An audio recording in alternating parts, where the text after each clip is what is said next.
Oh man. But no, really, I think I think you're a good example of the ideal psychedelic experience because you experience it later in life. Mm-hmm. Hey, I'm not that old. No, but meaning like I feel like 21 is pretty young, right? Mm-hmm. In the scheme of things. So you experienced it later in life. You lived life. You even learned mindfulness before you even did them. Yeah. And so I think that's where I kind of did it all at the same time. Yeah. So I learned the concept of mindfulness and meditation and like really starting to getting into those ideas at the exact same time that I started tripping. Yeah. So it was like I learned this stuff by like these YouTube videos and like these different people that really inspired me. And I was like, oh shit, this is really interesting. And then I was like seeking out the psychedelic because I'm like, all right, I've learned so much about these things and I've learned about all these concepts and like they seem really interesting.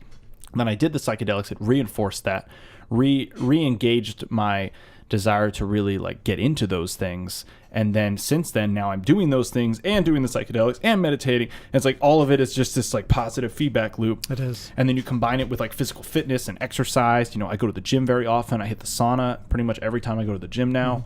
And like all of those little things are part of building this foundation of making me Superman, you know, making me like the best version of me. Yeah. Making me closer to the God that I am, you know, that we're all gods. We all have this universal light, the inner divinity, the light that we all have in ourselves. And you can always choose to tap into that frequency. And the more you tap into it, the easier it is for you to continue to tap into it and to stay there. Totally. And so you can never stay there all the time. That's not what I'm trying to say, but I find it easier for me to tap into that God mode. It's easier for me to go Super Saiyan, as I call it in the other one. You know, it really is. It's easier and easier for me to go into that state because I've been there now enough times. I'm comfortable in the state of mind. I don't lose it. I don't lose the focus when I'm in it. I was just going to say that. Like, it's not, I mean, like, it's one of those things, once you have broken out of your mind, like broken free of like the thoughts yanking you around, and seeing your inner divinity and the interconnectedness with you and all that is, once you've seen that, you can't really unsee it. No, you can't put it back in the box. Right. Yeah, you really Pandora's box is like open. It's totally open. So it's like I couldn't, even if I wanted to, I couldn't unsee it. I can't go back. You couldn't. Some people though do. They have these profound experiences and then they don't integrate them, and so then what it ends up doing is like you can't put it back in the box. You didn't forget it, but then you are keenly aware that you're not doing it, and it ends up making you feel shittier. Yeah, I believe that. So you have these profound experiences, but then you're not acting on them and you're not doing them, but then you know you're supposed to be. It creates this negative loop in your head of like, I'm a piece of shit. I should be doing this, and I'm not, and blah blah blah. Yeah. But then you're not doing anything about it, so then it's kind of on you. But I've seen it. I've seen it where people trip, and I'm like, man, you didn't really get it though. Yeah. You missed the whole thing. Yeah. I feel like there's a certain, I feel bad saying this, there's probably a certain level of like intelligence. Yeah. And self-awareness. Oh, I don't feel bad at saying it at all. I think psychedelics are for smart people. And I think they can help dumb people become smarter, but I think they're for smart people. No, legit. I do. I think they're for smart people. And not that people can't get value out of them, period. I think they can't. And I know it's controversial for me to say it, but like, sorry, some people are dumb. It's the world, okay? Not everyone's a genius. But then the ones who are really smart, or the ones who are at least, like you said, at least this minimum level of intelligence, which it does not need to be a genius. But there's also maturity too. Like you need to have like some kind of maturity with your intelligence. But if you have that minimum requirement, it allows you to become way smarter than you ever were before. Yeah. You know, because you're unlocking parts of your brain that were previously inaccessible. Yeah. And that's like going to a repair shop and you have a guy who has the minimum tools that will get the job done, and the guy who has all the tools, all the best tools at his disposal at any time. Like, who's going to fucking do it better and faster? The guy who's got all the tools. So if your brain, when it's been unlocked from psychedelics and meditation, is a fully complete toolkit, and a kit that you can acquire more tools that you didn't even think were part of this kit, then that's an advantage. And so then if you're smart, you realize, I can exploit the shit out of this. This brain is something that is a very easily manipulated tool. And I say easily, but meaning that it's possible. It's have you ever heard of the term neuroplasticity? Yeah. Mm-hmm. So one of the things my therapist says, and I love this, it's thoughts that, neurons that fire together wire together. Yeah. And that's I've heard that phrase. Totally true. At least in my it definitely is. It definitely is. The more you create the pathways, the more you reinforce it, the more it's going to solidify. Totally. And that's something that I learned in Mastery in Robert Greene's book, and I've talked about this a bunch of time in the podcast. But you learn one thing, you master one skill. It makes it easier to learn another because you now have a whole reference point to draw from.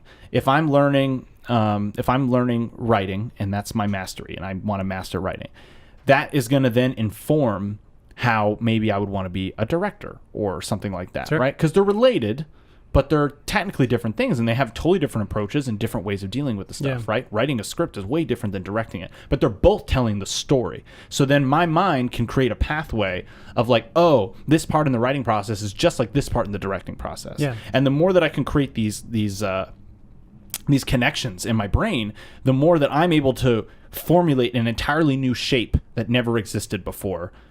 Simply because of my unique points that I'm able to create, these vertices of this unknown polygon of some sort, right? And everything you're doing is creating these little points that then you can choose to connect the dots or don't connect the dots. And I know Steve Jobs, he fucking said that about his acid experiences, that it allowed him to connect the dots. He said it was top 3 most profound experiences in his life. Yeah. And I think he famously gave Bill Gates shit for not dropping really acid. Doing it. Yeah. Although he's done it before. Your company would be more successful if you had dropped acid a few times. Isn't that funny? I think he has done it before, but I think he only did like once or something. Yeah. I remember reading that somewhere. But yeah, man. I mean, I think all in all, like, I want more people to know that psychedelics are not just a drug you do to just get fucked up. You need to get rid of the stigma. And I actually, admittedly, before reading Michael Pollan's book, I kind of had a stigma, not insofar as like I judged people who did it, but it was definitely like I was kind of one of those people who was like, my mind is the only thing that's connecting me to reality. I don't want to fuck with that. I don't want to mess with that at all. Yeah. And it was, it really kind of broke that stigma. And then that was what led me talking to you. I don't remember how I found out that you did psychedelics or like did meditation. I don't know. I mean, I think I just came up and asked you one time. I don't know. I don't remember. I think maybe, maybe some people at work might have known just because of my podcast. Yeah. And that, maybe that was it. Because I've been doing the podcast before I even started, going back to the company. Yeah. So I think that it was something like that where like maybe somebody else might have made you keen on that I'm into that, and then we started talking about it and we kind of connected immediately on it. Yeah. And it was super dope, and we've had some really awesome like philosophical conversations at work, which is cool. Like I like being able to separate from the shit I got to do there and be able to like have some real conversation. And I do that with customers. Like I will talk with customers and like I'll get real with them if I feel out the vibe. I'm not gonna just do it with every fucking person. But like sometimes you're talking to them and you can just tell like, oh no, we could talk about some real shit, and then they're gonna connect. And it's so funny how I've learned how easy it is to connect with the core of like the human experience with another person. It's so easy for me to tap into that now. I'm so empathetic. I can just understand where people come from. That's hard for people sometimes though. Mm-hmm. Like some people, just vulnerability and empathy just doesn't come naturally. Vulnerability is power. Yeah. It really is power. Really, I totally agree. And vulnerability is strength. Yeah. Like, your ability to be vulnerable and to take a leap of faith and allow somebody to potentially ruin you, right? It actually is really empowering. Yeah. And I think one of the things that like Brene Brown talks about in her book, Daring Greatly, is knowing, who deserves your vulnerability. Because you don't give it out willy-nilly. There is like, you should be generally more vulnerable because it's a good thing. But also, you have to have that, filter that basically allows you to realize, oh, this person is somebody that I should be vulnerable with, because we are both then going to grow from that experience by me being vulnerable. Whereas like that person's a piece of shit, not going to be vulnerable with them because they suck. Like I could be vulnerable with you, but you're not going to get what you should get out of it. Right. And I think psychedelics help your radar with that, of seeing that. Definitely. I knew I could be vulnerable with you because I could tell that the type of person you were, that you and I would both learn from each other's vulnerability. I will learn from your vulnerability and you will learn from mine. Yeah.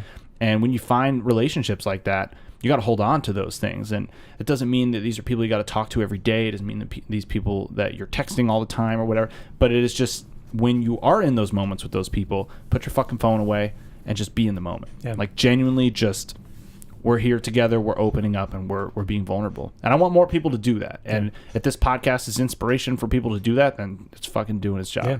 I feel like the world would be a lot better if we had more vulnerable, mentally aware people. Yes.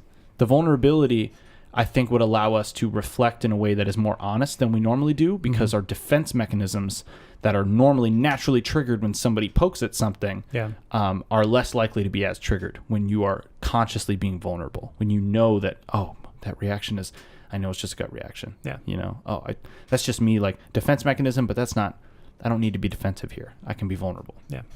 Got to let that guard down. Yeah, man. Awesome. Well, this was a great podcast, man. I really appreciate it. I enjoyed it very much. I'm really glad to have you on. I'm definitely going to have you on again. So it'll be, we'll talk after you've had a couple more psychedelic experiences, and we can kind of get into it. Cool. All right, man. All right. Peace.